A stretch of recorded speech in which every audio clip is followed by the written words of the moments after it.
మనుషులు నేను మాట్లాడిన పరిస్థితి, నువ్వు కుమ్మిలిపోయిన పరిస్థితి, నీకు ఒక ఓటం కలిగిన పరిస్థితి కనబడతాడంట. దేవుడు ఎక్కడున్నాడు? He start to tempt you. కానీ ఒక మాట జ్ఞాపకం చేసుకోండి, దేవుని ద్వారా పిలవబడిన వారిని దేవుడు విడిచిపెట్టే దేవుడు కాదు. If you are called by God, God is the one who is protecting you, holding you. ఇదిగో నా అరచేతుల్లో నిన్ను చెక్కుకున్నా, నిన్ను ముట్టువాడు నా కంటి పాపను ముట్టినట్టు.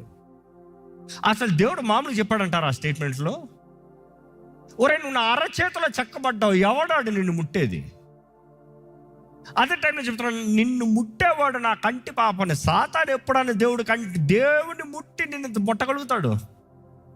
అదే మొన్న దినం కూడా ధ్యానిస్తూ ఆయన రెక్కల కింద మనం ఉంటే, ఆ రెక్కల చాటున మనం ఉంటే ఏ ఆపద వచ్చినా ఫస్ట్ దేవుని ఎదరాలి.